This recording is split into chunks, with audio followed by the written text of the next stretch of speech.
Hello guys, Andrew here. Welcome back to Drew Tutorial. And in this video, I'm going to show you how to attach videos or pictures or videos or images to a Microsoft Teams message. Now, this can be done two ways, right? You can either use the attach icon, which is attach files. Once you click in that, shows the upload from your cloud or from your device. And so it's going to open up File Explorer. That's going to allow you to see videos, and it's going to also allow you to see, let's say, images or whatever. As you can see, it's showing the video files, and it's going to also show the basically the other files, images. So I'm going to click, for example, this video clip here, and I'm going to choose, for example, this image right here, right? So both. Then click and open, and you will see right away that it attach both. So this is how you can attach image or video in Microsoft Teams. Now I'm going to click out and exit these. Another way you can approach this is by using the attach media file.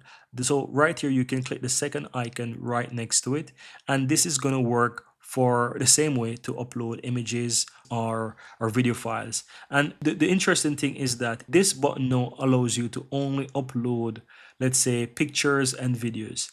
And so it doesn't allow you to upload any other files like, like Word file and PDF documents and so forth. This does not do it, but only allows you to upload images and videos.